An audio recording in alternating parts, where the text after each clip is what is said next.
Gonzalo Higuain, and it's buried in the top corner. Campana, and again. No question about it. I am ready to get hurt again. Chris, the Herons are back. Yeah, Welcome to episode number 29 of the Battered Herons podcast. I am one of your hosts, Daniel Granada. Alongside me is Chris Duran. And today we have a very special guest, one that remain anonymous. He doesn't want to show us his face. All good. How are you, sir? IMCF Traveler. Hey, what's up, guys? Thank you for having me on here tonight. It's, a definite pleasure here on a nice Thursday night. It's definitely nice. How you doing, sir, Chris? I'm doing good, man. We got the Traveler on, and we're here about to talk some soccer. So let's get it. All right. So before we start talking some current soccer, I need to ask Mr. Traveler a question. We usually start off when we have a guest. We ask a question or two, just for us to get to know you better and for the people listening and watching to get to know you better. It's Carmen Sandiego. Yes. Now, I don't think Carmen Sandiego. Traveler, I have a serious question for you. And I would really appreciate it if you could just be 100% honest. If I guess it right, you just say I got it right, and then we'll move on. Are you really Indiana Vasilev? I actually am. That's how I get all the information. That's why I'm such a big stan of myself. It makes complete sense because I've never met somebody that likes Indiana Vasilev as much as you, and it's mind-boggling to me how much of a Indiana Vasilev stan you are. So I figured this has to be a burner account. Yeah, to be fair, I shortly will be changing my name to St. Louis Traveler. Oh, that's how I go to all their ways. Well, that's what I actually thought. He is actually Phil Neville. That's another good one. This has Phil been Neville. the most entertaining first 3 minutes of a podcast I've ever had in my entire life. Now he just went from being Indiana Vasilev to now Phil Neville. He just has an American voice changer. Look, it just everybody knows you for having just somehow you have like a little inside scoop on things, and you seem to travel to all the away games. So it would make sense that one, you either play for the team or you work for the team. Now, I mean, I don't want you obviously to reveal what you do or who you really are. I get that and I respect that, but I still feel like you're Indiana Vasilev with a burner account. But I guess I'll leave that there. Chris, anything for the Traveler before we get started? Listen, man, you make huge contribution to the fan base for sure. I definitely appreciate all of your insight, especially, coming from me that I wasn't into this team a couple years back, getting into everything that has to do with Inter Miami. You are definitely one of the best sources that I can get information from. So I give you a lot of credit on that.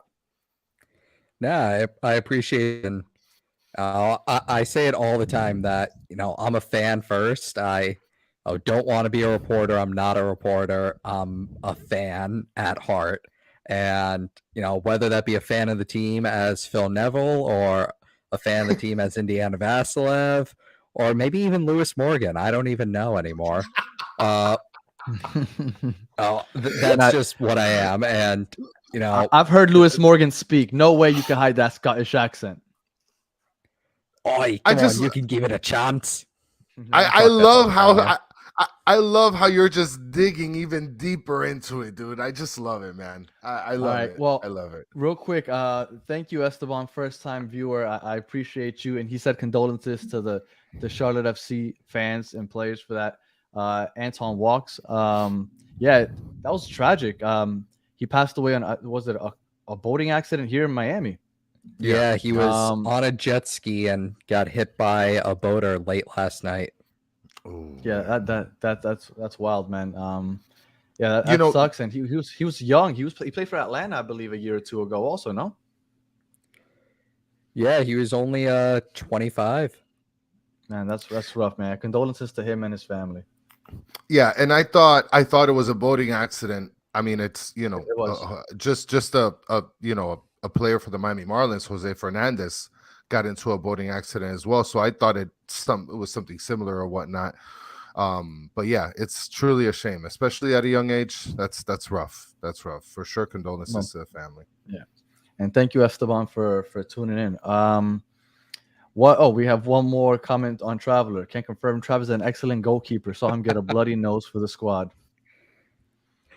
That is a true story. I went out and played a pickup game with the Inter Miami podcast crew and took a couple of balls to the face. It was not very pleasant. Full-fledged so diving. Full-fledged diving on the turf, and ended up taking a shot from maybe like a yard or two away directly to the nose. Well, at least I'm gonna have to contact this Cali person because Cali seems to have the inside scoop on who Traveler really is. So we're gonna have to have talk with Cali after the show. Maybe he knows that he's actually Indiana. I'm not. Indiana ain't diving for anything, man. All right.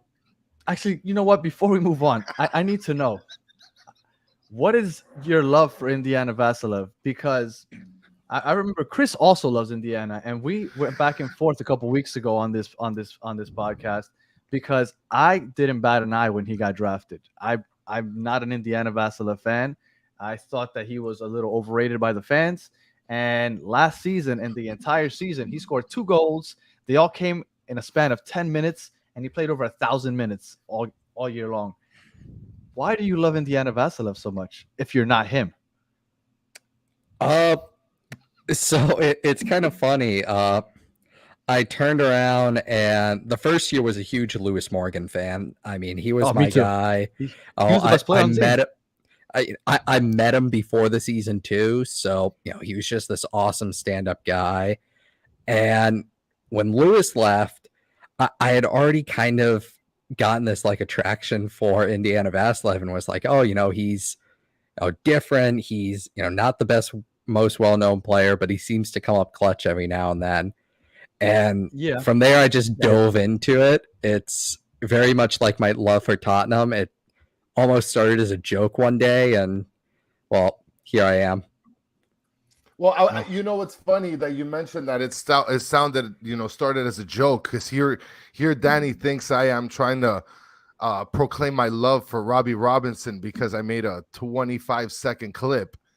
And it's funny because I didn't follow the team before last year, and I can understand Danny's point into why he tells me all the time Indiana Vasilev is trash. But he came up I with didn't say he's trash. I just said he wasn't good. I don't know why everybody's so many people are like, oh, I'm so glad that he's gonna get a shot in St. Louis. I can't wait to go watch him in St. Louis. I'm like, why? I wanted to. I really want to. I wanted him. He's good, man. I think he's pretty good. I mean, he's not like a god, right? But he's not trash. Traveler just said he started rooting for him because he was obscure. You know what? Yeah, I can see that. The thing is Indy that first year was obscure. I mean, he was assigning that. Yes, some late goals. And he was assigning that even Tom Bogert, the increasingly legendary MLS insider, even he was like, wow, I didn't expect this move. And from there, I was like, all right, I'm gonna like this guy. And then after that, that late goal against Nashville, I turned around the next game, bought an Indiana Vasilev jersey. No, I was like, all right, this is my boy. Jersey. What are you doing? I actually have a signed Indiana Vasilev jersey right behind me on the wall right now, and then 2 more Indiana Vasilev jerseys in my closet that I've been wearing during the season. Oh, for sure you're related to him then. For sure. You have to be related to him. I refuse to believe that you're not related to Indiana Vasilev. Well, the chat is going crazy over your voice change. I can't pay attention to this chat, man. It's just it is crazy, bro. We got Phil Neville's using a voice changer, which I could see that. I could definitely see that. And wait, one I want to bring up right here, saying that we did him a dishonor by not doing the trumpet. Oh, I fully agree with that. Oh, yes. That's a great point, Adrian. That would have been awesome. But that would have been awesome if he came in on the 80th minute because he does not deserve to be on the field any earlier than that. I wanted to see him the last 50. Look, as a super sub back, 2021, when he would come in late and hit those or score those late goals, awesome. Once he started getting more playing time this year, I just fell out of love. I mean, I wouldn't say I was in love at any point, but man, I just did not like seeing him play so much. I felt like we had much better players over him. The issue that Indy had last season was we just started to play a formation that didn't naturally fit him in any position. He's an out-and-out winger. That's where he thrives. And I agree. He was playing in the midfield. Sadly, after that, we shifted to this, two-striker formation or even a one-striker formation that didn't have any wide players. So Indy was forced to either be that late substitute where we turned around and changed formations late in the match, or he had to play in the midfield like he did against Orlando when he had that fantastic assist to Ariel Laster. You already added fantastic. I'm here with you, Steve. 100%. Vasilev just runs around a lot. That's it. That's his skill. I'm with you. I can't wait to see him run around in St. Louis. I'm glad that he's not on Inter Miami anymore, honestly. He was a hustler, though, man. He was a hustler. I can't wait to see him play Miami in what, 9 days? Yeah, 9 days we play St. Louis at home in preseason. I look forward to seeing him in that match. Maybe you can get him to sign your St. Louis jersey also. Or maybe he I haven't bought that yet. I need a number. You're really going to buy a St. Louis? Wow, you are. Oh, look, props to you. I don't know how you can support Indiana, but hey, who I want to know before we get onto the today's topics. Who is your new obscure? Because I like that. I think it's cool when you kind of just randomly select like an obscure player to root for. Like, for example, Chris is obsessed with Emerson. I do the same thing. Obsessed with Emerson. Who is your guy this year? Do you have one yet, or you got to just wait to see the first week or two, see how it's going? So I kind of already decided on one at the end of last season. And Coco? Coco would make sense. I'm French. So from the second Coco joined, I was like, all right. I'm either going to be a Benja Kramashi stan or a Robert Taylor stan. It's going to be one of those two. I can see Robert Taylor, though. No, look, that's Neymar light. I love Robert Taylor. I'm all in on him. But Coco, I think, would make the most sense. The issue that I've had pointed out to me by a lot of people is I've now fallen madly in love with two players, and then they've both been shipped out of the club. So don't be a jinx. At this point, I should be a Damian Lowe stan and, hope for the best. Yeah. Yeah, no, for sure. But you know what you should do? You should take the next 2 weeks and just really go in on being a Pizarro fan. see if that gives us any luck to move him up. The thing is that I don't really need to do that, considering Pizarro is more likely than not on the way out. There's not really a place, just because, and we'll get more into this later in the podcast, where it looks increasingly likely that if we want to use that DP slot, it may be on a player like Pozuelo, or keep it for later for maybe a marquee signing in the summer. Maybe his name starts in M, ends in I. Oof. Don't get me excited, sir. We've decided to officially put that to bed on the podcast because I'm tired of talking about it. I've been talking about it for a year now. I'm like, man, I can't keep wasting my time on this because it feels like it makes sense, but then at the same time, it feels like it's just never going to happen. But you know what did happen? The King has arrived to Miami. Josef Martinez is officially an Inter Miami player. He's rocking the number 17 because nobody of importance has ever worn it before. And I am excited to see him rock his pink hair with the team.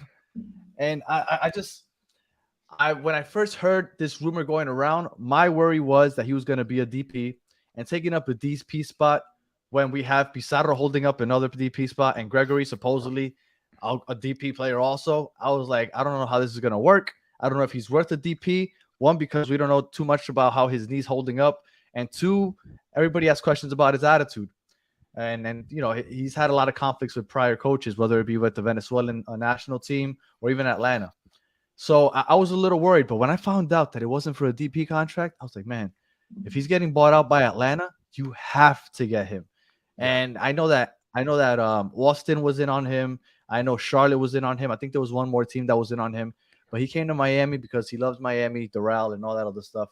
And I'm just ecstatic. I'm ecstatic to see what he can bring and what he still has in the tank. What did you think when we finally got him official tissue, as you like to say, Chris? Listen, I think that especially for not having him as a DP, I think that's amazing. I mean, how can you not take advantage of that? No, you got to take a flyer on that for sure. You have to. If you don't, I mean, you're robbing yourself of a couple more goals and a couple more games that you need right now. Because other than Campana, I mean, who else before getting Josef Martinez could you be able to say that guy's going to give me similar productivity that Campana had last season? No? What do you think, Traveler? I mean, just looking at Josef Martinez last season, which, you know, even he admitted wasn't his best season. You know, he came off the bench a lot. He became more of a super sub. You know, he turned around, still killed it. You know, he would have had tied second highest amount of goals on the Inter Miami squad last year and played significantly less minutes than both Leo Campana and Gonzalo Higuain. So, you know, Josef is a player that Miami's been interested in ever since the end of the season.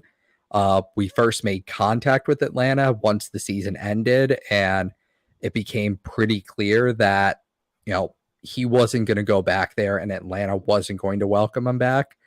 And really at the beginning of January, when it became increasingly clear that they were running out of options, we really picked up steam on that. And you know, from the very start, were his very first choice to come to. Josef in 2018 and 2019, he basically scored 1 goal per game, right? That was his average, more or less. Every 93 minutes he would score in 2018, every 95 minutes in 2018, and every 95 minutes in 2019. In 2021, when he first came back from his injury, it went up to 1 every 136 minutes. So every game and a half or so, he would score a goal. And last year, just based off of average, right? Just going by the minutes, he scored every 161 minutes. So that's still 1 every 2 goals, every 2 games if he's playing a full 90. Is he going to be playing full 90s? Maybe towards the end of the season if he starts looking a little more fit. I honestly don't even know if he's going to be a starter right off the bat. I hope he is, but I think they might start him off a little slow, maybe coming in second half, 60th minute, and let Campana honestly start. That's what I honestly believe. I don't know if he's going to be starting right off the bat. I don't know how fit he is. I know I saw a comment pop up. Everybody's writing in the comments, so I already lost it. But somebody wrote something about how he needs to stay fit and stay away from the arepas for sure. I know he really likes Doral. I know really likes being around Venezuelans. So I really hope that he can stay fit down here. I'm assuming he is. He's a professional, and he kind of wants to prove that he's still that guy. But Trav, do you think he's going to be a starter day one once February 25th rolls around? I do. I think that we're going to roll out that 4-4-2 or 4-2-2 that we saw at the end of last season and run with Josef and Campana up top. And honestly, just purely on paper, that is arguably one of, if not the best striker partnership in the league. And you have somebody like Campana who's tall and mobile and has the ability to drop back and receive a ball, while you have Josef, who's arguably one of the greatest pure finishers in the league and who can make those runs in behind, who can take a shot from distance. He is arguably one of the best finishers in the league's history. So I think that partnership up top is what we're going to see from the very beginning this year. And it's one that, you know, it very easily could be the best in the league this year. Chris, do you think he's going to be starting? Because my fear is that they might take it slow with him, right? I know last year at some point he had minor surgery, right, to clean out some debris in his knee, and that has me a little worried. I think he missed like a month because of that. So I don't know how sure we can be about him running out 90 minutes to start the season. Or maybe you're right. Maybe he starts and then he just gets subbed off. Maybe we change formation mid-game. But how do you feel, Chris? You think he's going to be ready to go? I mean, I was wondering, I don't think it would be too much an advantage to have him hit the ground running from the beginning. No, I mean, he'd have to sort of cement himself into, I guess, the way that the team plays. He'd have to get comfortable with the teammates. I would imagine that he's not going to see as many minutes in the first, 2-3 games. Like, for example, we were going to talk about preseason. Like, I don't see him seeing too much preseason time. Not just for the fact that he's got to get acclimated, but I imagine it wouldn't be too much of an advantage either, no? Because, I mean, you don't want to risk injuring him, playing him like early in the season, whether it's preseason, whether it's the first couple games. I don't see him playing like 80, 90 minutes for the first 3 games. Maybe I'm wrong. Look, I'm with you. Coming off of an injury like that, I would assume more or less the same. Again, I'm hoping I'm wrong. I hope Traveler's right on this. I think that there's a solid chance that maybe he comes in late the first game or two. And again, maybe he balls out in the preseason and looks so good that he changes my mind. But I mean, I would play it safe. We started off the year last year really slow. I don't want to start that slow again. So I want everybody out there that can be out there. But I don't know. I'm questioning it. But I do have a question for you guys. It comes from Steve. He wants to know, what do you guys think is the over-under for goals scored by Josef this season, all competitions? Now, this season, we have well over 40 games with the Leagues Cup and the U.S. Cup and all those other cups that they got going. What do you think? And let me change that question over-under. What would be a successful season, do you think, Trav, for Josef as far as goals scored? I'm putting the baseline at 12. Okay. That's a number that even last year he was only 3 removed from. And in a season like this where we have league play, US Open Cup, Leagues Cup, there's so many games this year that across all competitions, we could with ease play all 50 plus games this year. I think 12 is a very, very easy and reasonable target for him to hit. And if I'm not mistaken, I think Campana had like 10 or 11 or 12, somewhere around that number last season. 11. I mean, only for the MLS, season, without counting any of the other stuff. I imagine it's going to be somewhere around that number. I agree with that. I could see that somewhere around 12. Higuain had 16, but I mean, he really got rolling at the second half of the year. Yeah. Honestly, for me, I think Josef needs to be 15 plus. I think that he's capable of that if he is anywhere near where he used to be. That's where my success barometer is. I think he needs to have 15. I mean, if you're playing 35 to 40 games, right? Because he might miss a game here or there. So if he's playing 35 to 40 games all year, I would say 15 goals is more or less the average that he was going at last year when I told you he scored once every almost 2 games. So I think 15 would be a safe bet. And if he scores less than that, I think that would be, to me, a disappointment at least. I'm going just to the chat real quick. Let's see. Over 12 easy. So a lot of people are saying more or less what you're saying, Trav. 12 goes easy. George went 30 goals between them and between them. So I'm assuming Campana and between them it should be 30. I would agree. But now my question to you now, Trav, we have Josef, and you say you think that they're gonna play with 2 strikers up top. Like, they tried it a couple of times with Higuain and Campana. And I mean, obviously it didn't work out because Campana kept getting hurt whenever they finally tried it. But do you think that works if they don't have Pozuelo behind them?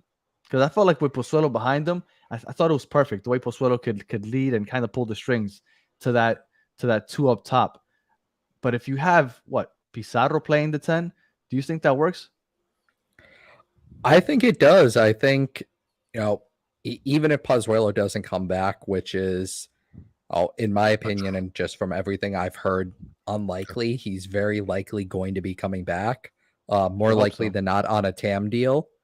Yeah. I think it's still very possible. I think neither of them need a true string puller directly behind them. I think, if you put a Bryce Duke or a Pizarro or, even somebody like a Stefanelli directly behind them, they're going to still thrive just because of how lethal they are as attackers. I think a lot of people mentioned that Josef kind of dropped form a bit after his injury. I don't think a lot of people take into consideration that he lost a lot of playmakers in Atlanta also. Like the team as a whole lost its form. And I think that that's also why his production dropped. I think he benefited a lot from playing with Almiron, and he was on a lot of those outlet passes that he would drop right in front of him. Like I think that also had a lot to do with it. Now I'm not saying that he can't do it without somebody feeding him the ball, kind of like he Wayne needed Pozuelo. I'm not saying that, but I think that would be really beneficial. And I really hope you're right with the Pozuelo end, because I think that Pozuelo would make this look even better than it could be without him, if that makes any sense.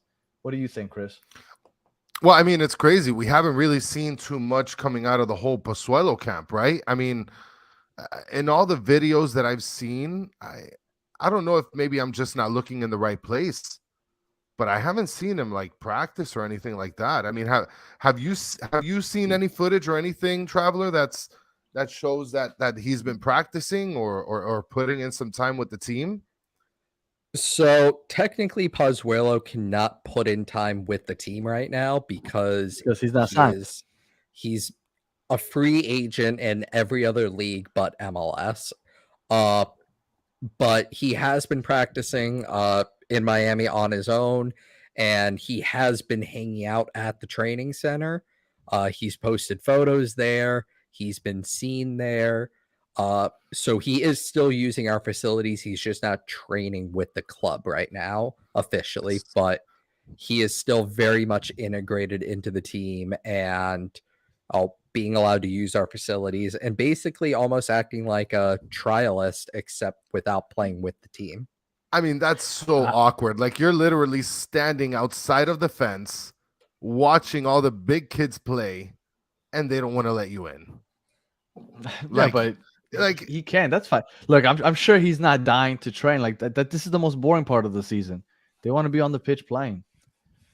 Who's taking PKs if we have those two strikers? Neither. It's going to be either Pozuelo or Jean Mota. Oh, no, you're crazy. Danny's favorite, Jean I Mota. I hope that was a Listen, joke. he's got the hammer. He's got the hammer. You saw that kick on the volley, boy. He's got I see that kick twice a game from midfield. Or maybe this guy drives me crazy. Maybe we'll put your favorite striker, Bryce Duke, on there. Look, don't make Trav think that I don't like Bryce Duke. I love Bryce Duke. I just hate him inside the box. Yeah. Fun fact, Bryce Duke once saw me at an airport in Inter Miami gear, and just out of the blue, I'm like chilling there waiting for my Uber, and just walked up to me and he was like, "Hey bro, how's it going?" I'm like, "You're Bryce Duke. What's up, man?" Well, I mean, aren't you teammates, Indiana? No, that is true. Yeah, It's like, hey, what's up, man? We're gonna hang out. You sold me out. Thankfully, he drove me to the airport when I had to go to St. Louis. There we go.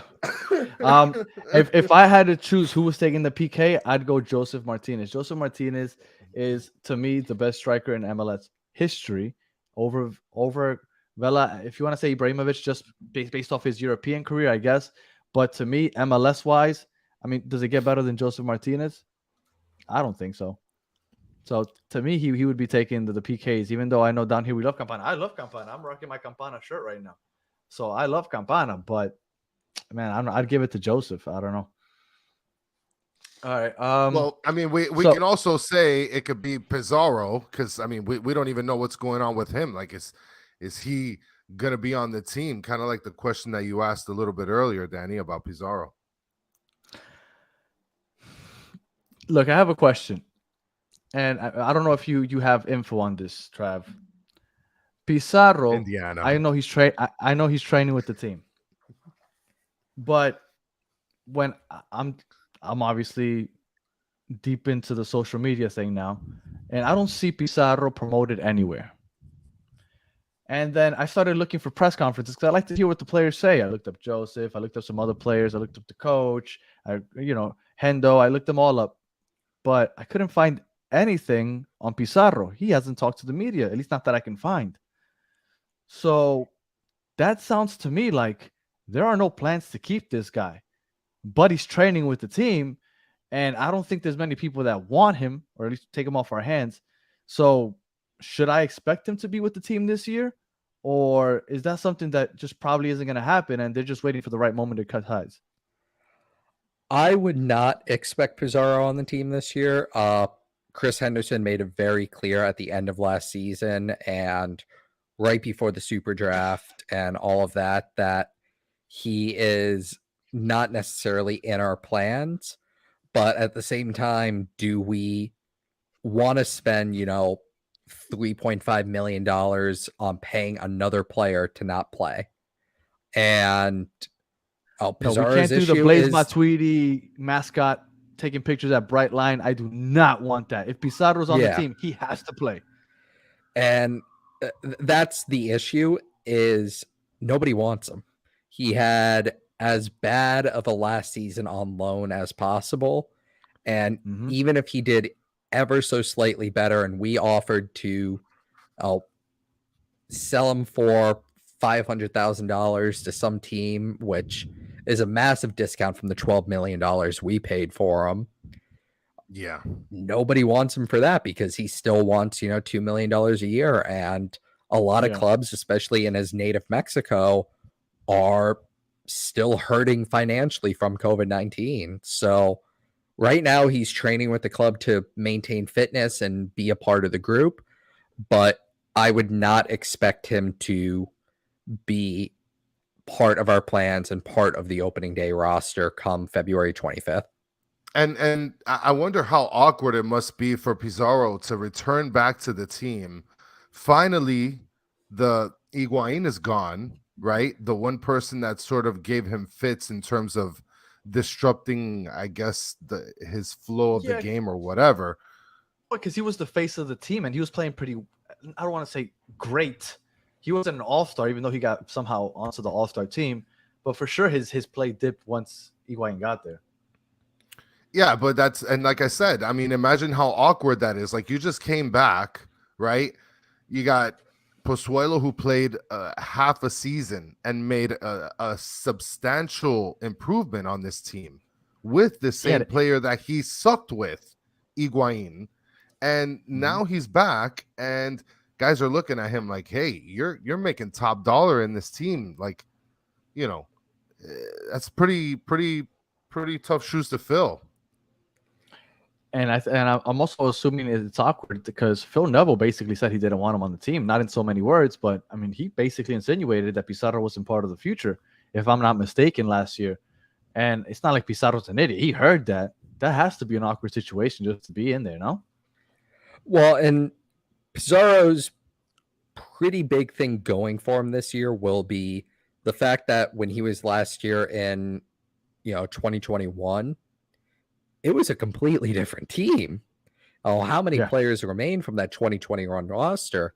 And most notably, the one player that doesn't remain is the one that he openly had conflict with. I mean, I'm sure a lot of people remember, or maybe not, Pizarro at the end of the 2021 season basically going on rampage on Twitter and liking tweets that were calling Gonzalo out, retweeting tweets that were calling him out, replying to tweets that were calling him out.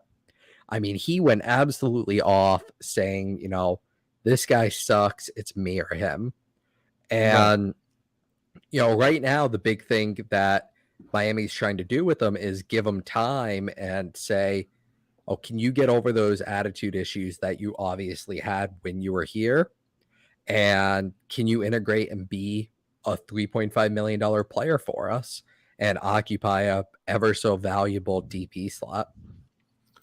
Well, I think that if there's any time that's ideal to make that sort of request, it'd be now, because the guy's eating crow. Like it's like what was mentioned just a second ago by Mr. Krabs, right? Scored one whole goal in 30 games with Monterrey. Like, No, he had a horrible season. He had a horrible didn't season. make I don't even think he was getting. didn't make the Mexican national team, right? And so he's been eating crow the last year and a half. Like, if there's any time to make that request where it's like you got to buckle down and get with the program, or sayonara for you, I mean, right now is the best time for him to have to do that. I don't think, if for some reason we keep him, right? Because I'm with Trav. I don't think that he's here at the beginning of the season with everything that I've noticed with him not being promoted and just not speaking to the media and all that. I honestly don't think that he's here. But let's say hypothetically he is here. To me, he needs to play. At one point, he was what they considered a DP quality player, right? They paid $12 million, I think it was, to buy him. So that skill is somewhere in there. And if we're going to put him in, at least have him come in late in games, right? I'd rather have him in there if he's getting paid DP money than Coco Jean or, I don't know, Victor Ulloa, even though I know he plays CDM. But I'd rather have Pizarro out there, get some money's worth off of him, because I can't sit down and watch another Blaise Matuidi out at Brightline. No way that we can let that happen again. He has to play if he's on the team. So yeah, and the biggest difference between him and Matuidi is where they're at with their careers. Pizarro ideally has another 5 to 7+ years of playing ahead of him. Matuidi was always about to retire, and came here, and the reason he didn't retire ahead of that season is because he wanted that fat paycheck one last time. Miami's expensive to live in, and we turned around. We said, we're going to pay you for you to turn around, and I'll show up every now and then so that we can say that we got our money's worth. And that's it. You're not going to play. You're not part of our plans. Well, and I remember you in the beginning dropping the starts with M, ends with I. I don't know if you saw, I wrote in the chat. Maybe you're talking about Matuidi. Is that who you were referring to, Traveler? Fun fact, I bought a Matuidi jersey when I signed him. God, what the? Oh, man. Look, no, I mean, I saw somewhere somebody said that your jersey collection is crazy. And let me tell you something. That's where you and Danny might have really something huge in common, because Danny has like 7,642 jerseys as well. I do, but that is of all sports and a bunch of teams that I root for, because I root for 5 sports teams. But Inter Miami is the only sports team that I am yet to buy a jersey with a name in the back. So I have every single jersey that Inter Miami's dropped. I have all those special, like July 4th and all those jerseys. I get those also. But I am yet to own a jersey with the name in the back, because I don't feel like there's anybody that deserves their name on my back yet. And look, Trav, you obviously a lot better on the financial totem pole than I am, because you're just buying 3 Indiana Vassilev jerseys for no reason. But I'm waiting for that one player that deserves it. I considered it with Pozuelo if he would have signed a long contract. I was like, okay, maybe if Pozuelo signs a long contract, I'll get a Pozuelo. But I don't know. I yet to have a name on the back of my jersey. And it's I would like to go ahead, point Traveler. out quickly in the chat. Matthew's making fun of me for all the jerseys I have, signed and not signed. I'd just like to call you out, Matthew. You have a Busquets jersey, a Busquets Inter Miami jersey. No, And- you didn't. Oh He's no! Probably no. not coming here. Oh no! Look at this guy. And he said he's proud. Oh no, Matthew. Oh, man. What a Oh, bad no. one. Well, But- talking about but that, yeah, I guess no, Probably got it it- custom made at the shop and everything. he did. No, in terms of jerseys, I think I have 6 signed jerseys, and then another 12 just regular jerseys, and then Into Miami, we're talking. Yeah, and then 3 game-worn jerseys that I haven't gotten signed yet. Well, I Now, remember. are game worn jerseys all Indiana Vasilev? No, so I have 1 Indy game-worn, a Chris course. McVeigh game-worn, and an Abel Caputo game-worn. Well, technically, since he is Indiana Vasilev, he might have all of his game-worn jerseys. So This is possible. don't take his word. Don't take it with a grain of salt. We're talking to Indiana Vasilev here. All right. Matthew brought up Sergio Busquets, and I want to use that opportunity to jump on to the next topic. Sergio Busquets, midfield. Don't know really where he fits if Pozuelo comes back. But I'm hearing rumors that Gregory is being looked at by a Brazilian team. I forgot what team in Brazil. Is there any chance that we lose Gregory? Because if we lose Gregory, Busquets couldn't come until the summertime. What exactly would we do with our defensive midfield? Because we have absolutely – don't tell me Victor Ulloa. Who's going to fill in Gregory's spot if Gregory actually leaves the team? So the big thing to remember that about Gregory is he's no longer playing the number 6 CDM role. He's playing the number.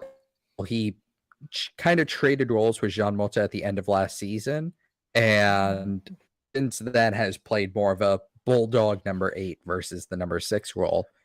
And per club sources, we have no intent to sell Gregory. Okay. He's been getting offers for 2 years now. Back to last offseason, we had multiple offers on the table for him. And, he's our captain.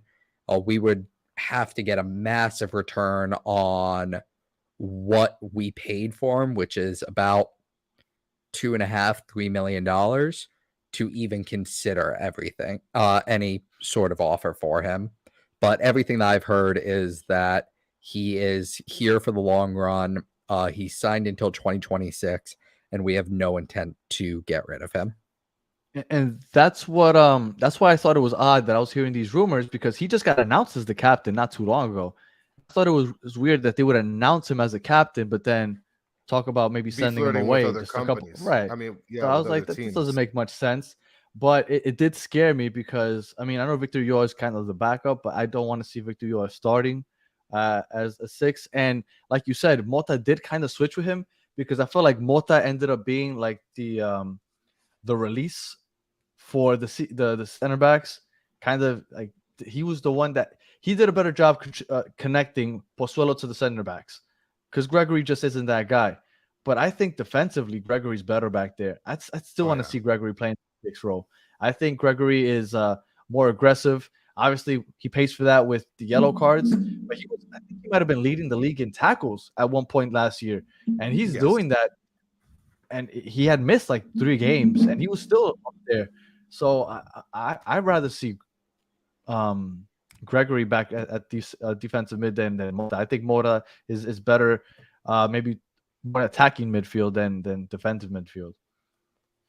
Well, and he's got a motor. I mean, Gregory is legit running up and down the field. Like, that's one guy where I got to give him a lot of credit in terms of playing both sides of the field. I mean, also alongside with Mota, but he is just running all the freaking time. Like, he is nonstop. So as a CDM, he's gold, I don't know. I mean, if there's teams looking at him, I got to imagine that he's looking for a better paycheck at some point, but he's always shown a love for Inter Miami. He's always spoken highly about Inter Miami. He's always spoken in ways that he's going to be here long term, like Trav just said. So I can see that he's not going to be going anywhere. And look, much like Steve just said, I think he's pure CDM. That's where I want to see him. Trav, you comfortable having Mota back there? I am, just because of Mota's ability to play that first line splitting pass. He can take a pass off of a Damian Lowe or a Chris McVeigh and take the 1 or 2 touches to then connect defense to attack. So Right, I'm more and than comfortable with Mota there. And I could even see us playing this, 4-2-2 with Mota and Bus and Grigor right next to each other, and let Mota be the guy who's going to play that more of a single pivot, while Grigor is that, bulldog who's going to turn around and put in a tackle or, force the ball off an Stop a attacker or off a counter. midfielder. Yeah. look, I liked Mota coming back to receive the ball because I kind of got tired of seeing Damian Lowe playing striker a couple games. So I like that adjustment, but I'm not. I don't know. If we're only going to play with 1-6, I want to see Gregory back there over Mota. Although I do understand why they did that, because like you said, he connects those passes. He can make that first touch a lot better than Gregory could, and obviously, Well, and it it's works out needed. to what it works out to what you would love to do, is take him further away from the goal, unless he's still going to be striking volleys from like half the field. I got here, Matthew. You dropped $170 on a Busquets jersey. That's on you, buddy. That's on you. I don't. That's rough. So Gregory, hopefully he stays. Now, I wanted to get onto what we still think that they need. Obviously, we want Pozuelo back, but what is the biggest glaring hole do you think right now on the team? I'll start off. I think we need a second center back. I think that McVay was playing out of position left back. I'm glad that he can now move in to center back, because the couple games that he got to play center back, I thought he did a great job. I would love to see him playing center back with Negri at left back, Yerlin at right back. But I don't dislike Lowe, but I think he was a little inconsistent. So I would like to see Lowe maybe come in as a sub or play those U.S. Cup games or Open Cup. Like, that's where I would like to see him more than anything with Mabika. But I really do think we need a second center back. Trav, what do you think is our biggest glaring hole? So, just from conversations I've had with people familiar with the team, Miami is in the market for a center back. We do have a 22-year-old from Toronto. I think his name's Nathan Okolo, currently here on trial. Isn't he a 6 still? He's a 6 and a center back. He can play both. He's a lot like Abel Caputo. Okay. And then we also are looking at Atletico Madrid center back Felipe as a potential option. He's currently out of favor there, and Atletico may let him walk for free. So we are looking at him as a potential option. That I hadn't heard. To reinforce the center back corps. So we are still very active. Miami's nowhere near done this transfer window, but right now that is Miami's biggest focus, is getting another center back. And I think I'm in agreement with you guys in terms of that. I think the most glaring need at this very moment is to fill that last piece in center back. And I haven't seen too much of this guy, but are you guys sold on Negrin? Like, what do you think about Negrin, Traveler? Because look, if there's one person that I have, that I am a fan of, that's very obscure. Let him know. And the thing is, it's not just because he's from Broward. Okay. I mean, I've been dying to see him come to he's been locked up, right? And I haven't seen enough of Negrin to be sold on him at the left back position. But let him know who you like. Fudge and crackers. Noah Allen. Yes, Noah Allen. Yes. I was gonna say freaking Noah's Ark. I don't know what the hell I was gonna say. But yes, Noah Allen, I've been wanting to see him play. I've been dying to see him play, and I think he should be given an opportunity. But we have Negrin coming in, and that's I can understand why he's going to take the starting role. What do you think about that, Traveler? I think Negri is our starting left back from the get-go. Noah Allen, I'm a big fan of. I refereed him when he was younger, and I personally know more than a few members of his family. But I do think that he needs more time to develop, and that this season he's going to spend a lot of time with the second team. And it's less because he can handle MLS. It's more he isn't a left. He's a left wing back. And in his younger days, he played left mid. He needs to shore up his defensive aspect as a pure left back. So that is what he is probably going to be with the second team this year. And that's why we have him on, Danny, because I didn't know any of that. Sure. That I didn't know any of that. I mean, I had a feeling that he was sort of like left wing back-ish. And if you noticed when he did play, he showed a lot of aggression on offense. So I figured this guy at some point was playing midfield. I mean, it couldn't have been that he just started as a left back. But now I can definitely see everything that you just said. Well, he's much better offensively than he is defensively, and that was always his weakness. I remember that Austin game, that first road game of the year last year, he got cooked. He has a long way to go as far as defense goes, but I think offensively he's great. Like you said, he's more of a wing back than just a traditional left back. So we have Noah Allen, Pembroke Pines legend for sure. So if we can shore up our back line with another center back, I'd feel pretty good about our back line. I feel good about Drake back there. We'd have Gregory, Mota, and then I'm going to leave that third spot open for a second. Then we have Josef, and we have Campana up top. So 2 open spots. I would like Pozuelo behind Campana and Josef. And then that third midfield. Do you think there's any chance that Bryce Duke gets a little more run? I think that Bryce Duke is very possibly a day one starter.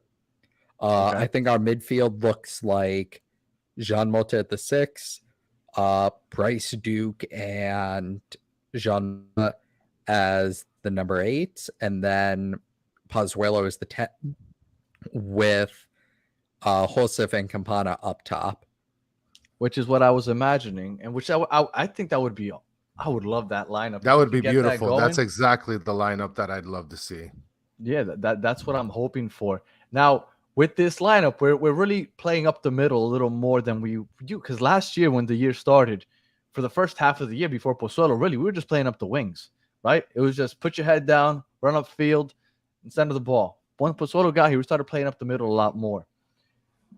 What do you think that does to Robert Taylor, Emerson, all these traditional wing players that aren't really good on the ball, like let's say Bryce Duke? I think Lassiter can get some minutes at midfield. What do you think what happens to all those kids? Like I think Emerson might at some point get loaned out because I don't see where he fits on this team this year. I think that Emerson, and to be specific, is going to be with the club this year. We want to remain very positionally flexible. We want to be able to play a 4-3-3 or a 4-2-3-1. We want to be able to, depending on the match, come out with a different formation and catch our opponents by surprise. And especially when we're going to be playing, 40 to 45 games this year. And those gunners are the best ones to be able to take other teams by surprise as well.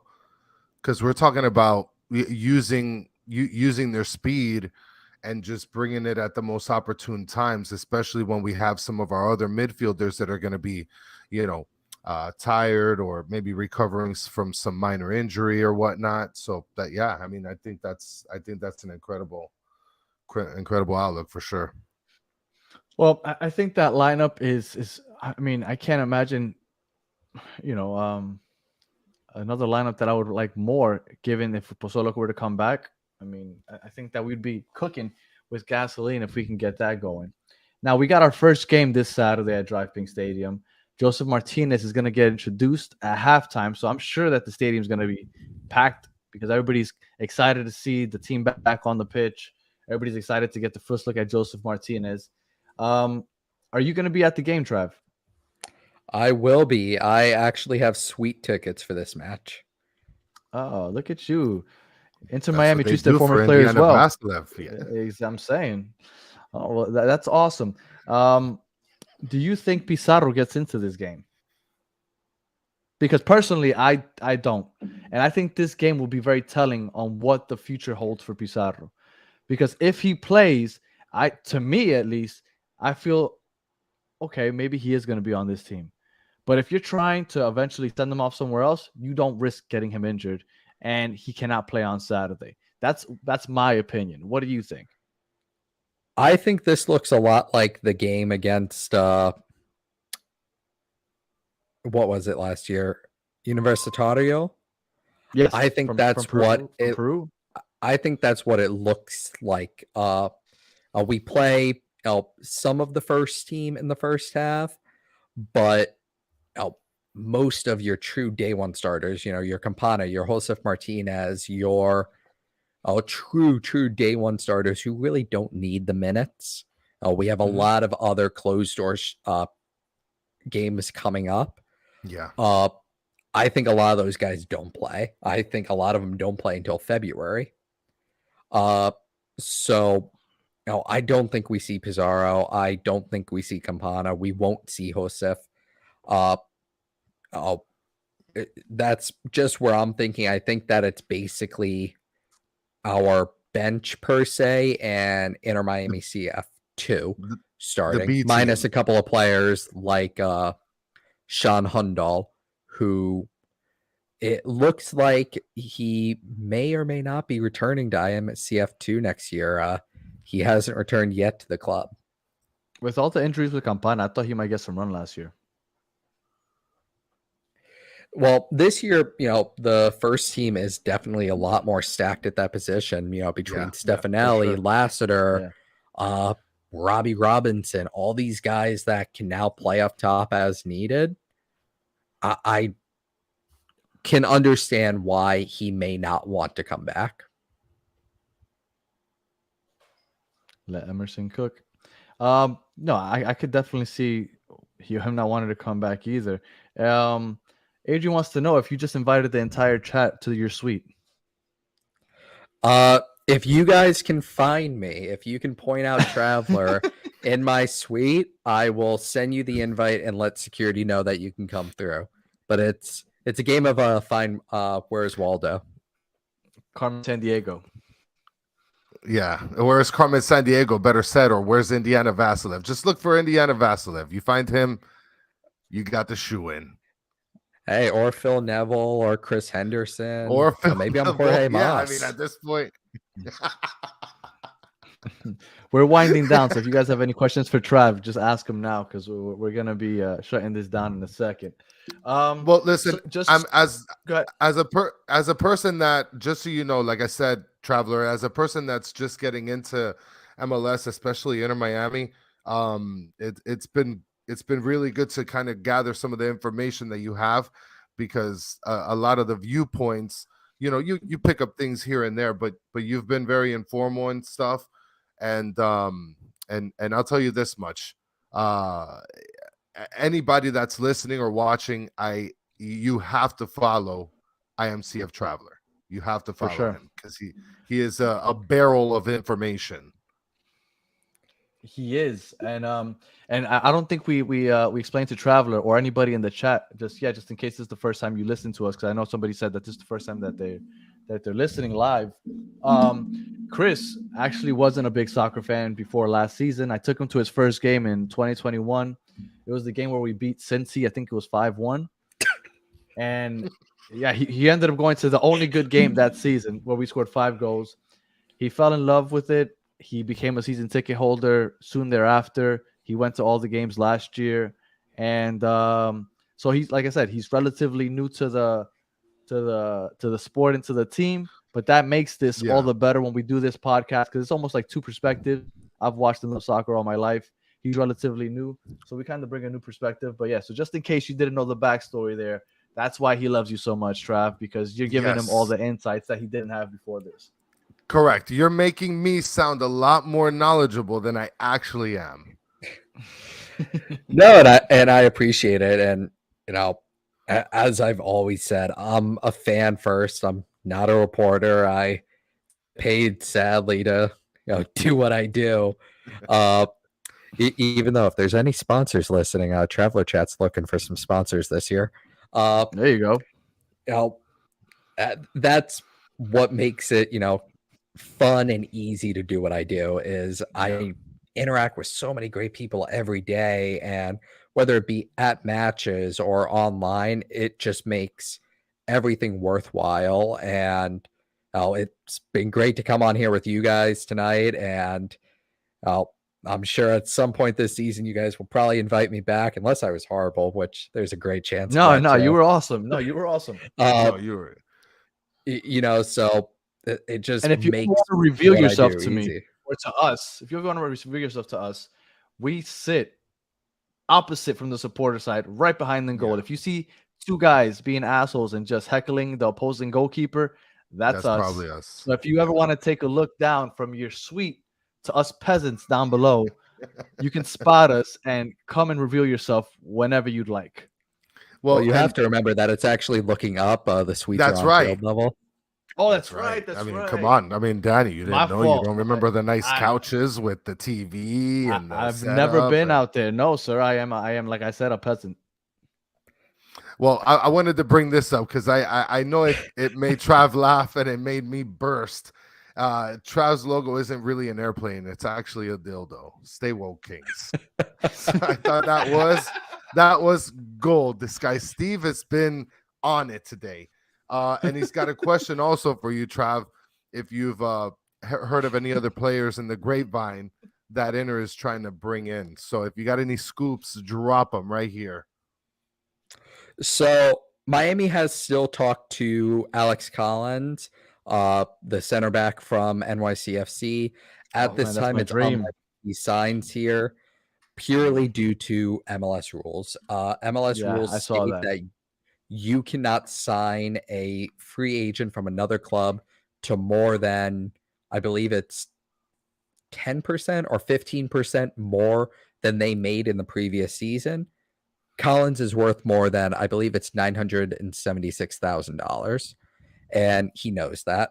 In all likelihood, he will be staying with the Manchester City oil money group of clubs, and will be going to the same club as Teti Castellanos did in Spain. Other than that, there's a couple of MLS targets that the club is looking at. None of them are too advanced to really speak on right now.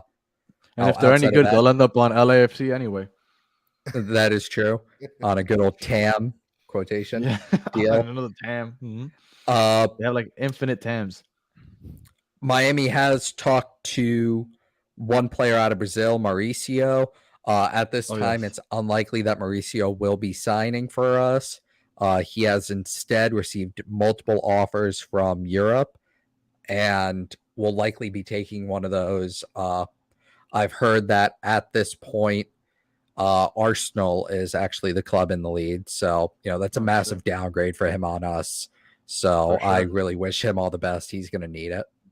Yeah. Well, and then we got these three names. We got these three names down here. Any of these players getting moved this season, Marsman, Ascona, or Robbie.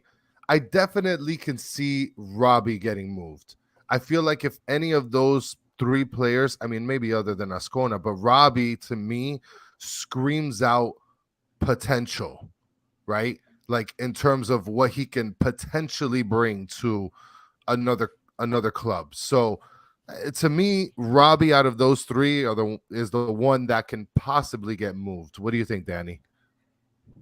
I would say Marsman, honestly. I mean, I'm sure he's unhappy that he lost his spot last year, and I don't see Drake giving up that spot anytime soon. I can see Marsman getting moved.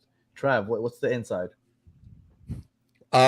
Miami has shopped Robbie Robinson this offseason, most notably to Charlotte FC, which is his hometown, and has been working with him to find a solution. He's stuck down the depth chart here. He can't really play on the wing anymore here because we're not playing a formation with wings.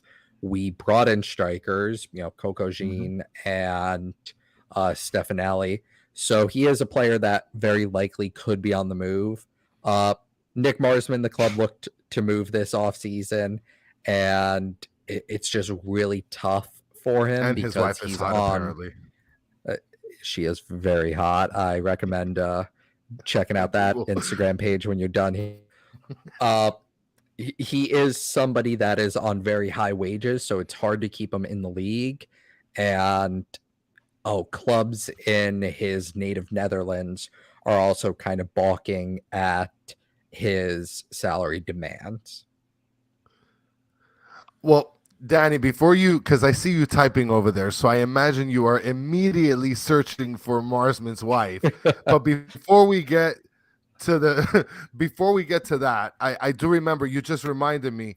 Callie mentioned for me to bring up what I discussed last week, and I'm just gonna drop this in here. My tablet I'm bringing up this this photo that I brought up last week with the meat, the bread, and the coffee. God. We're just gonna get down to the nitty-gritty. We're not even gonna go through the meat or the coffee. So, Traveler, please don't tell me that you are putting your bread over a candle. What's the selection gonna be? 1, 2, 3, 4, 5, or 6 on the bread? So I actually got into an argument with my best friend and roommate this morning about this. I'm number 4. She likes it number 2, and I know a couple of people who are number 5. If you do number 6, you're a psychopath. And if you do number 1, that's bread at that point. Number 2 is bread also. It's lightly toasted bread. It's lightly put over a candle. And then I'll comment on the steak and the coffee. Why not? Yeah, go ahead. Give it to me. Steak is number 2 all the time. Okay. And then coffee is A. I love my coffee black. Ooh.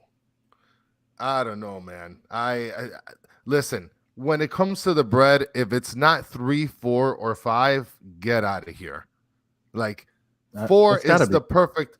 4 is the perfect, right? But I like it a little more crunchy. I like that thing to shatter a little bit when I'm eating my sandwiches. I don't know. I mean, I'm trying not to bleed out my mouth. So that's why I'm not going for like 5. Well, look at Matthew picking number 4 for me. Like, what are you doing, bro? You getting your meat a la carreta. He has Matthew's 12, so I assume that's just how his mom cooks it for him. He has a strong ass jaw, I'll tell you that. See, I can get behind Adrian because he picked 5 on the bread. You're good, man. All right, well, thank you guys for joining. Oh wait, and I saw something up ahead that I wanted to up on the chat that I wanted to put out there. The chat is active because we're all part of the Inter Miami Podcast Crew Discord. Inter Miami Podcast, those guys are awesome. I listen to them all the time. So definitely, if you're watching and listening, join their Discord because obviously you saw the chat jump in today. Awesome. And these guys are all funny. So a good time. I mentioned to Danny that I wanted to jump on the Discord, but the fact that my 15-year-old daughter has Discord really scares me to enter into that world. But I promise, I'm young and I don't even know how to use Discord, and these guys have. Thank you. I'm so glad you said that because I was about to say I'm not sure how to use Discord, and I feel like that ages me just saying it, but I don't. Well, I mean, it's like I said, my 15-year-old daughter has it, so that already scares me enough. Like, she's the one that uses it. I told her, hey, I'm thinking about downloading Discord. She's like, you better not friend me. Get out of here, bro. Yeah, unfortunately, I feel like an ancient person saying that, but I mean, it's true. I have no idea how to use Discord. But I mean, everybody talks about it. It sounds like it's fun. So maybe I'll try to give it a shot. All right. Well, again, Trav, I can't thank you enough for joining us. It was awesome. We had a great time. And thank you, man. Thank you. I really appreciate your time. And for everybody on the chat. Yeah, thanks for having me. And, everybody knows where to follow me at IMCF Traveler on Twitter. I'm in the Inter Miami Podcast Discord, typically cracking jokes and calling Matthew 12 in there. So, Always a great time. No. Oh, damn. Steve's 38 and he knows how to use it. I'm 37. I got to get on it. Oh God damn it. man, yeah, no, That's what's he's a year older than me. I got to get on it. Forget it. We're doing it. Yeah. Yeah. All right. Well, anything else for the people, Chris? No, man, this has been a great episode. We want to thank everybody for getting involved. For sure, Traveler, thank you for joining us. And off to next week, where maybe we might get Cali to represent his terrible taste in bread. All right. Well, thank you guys for tuning into episode number 29. If you were on YouTube or if you're listening on the audio podcast, we appreciate you. And we'll catch you guys next week on episode number 30. Have a good one. Later.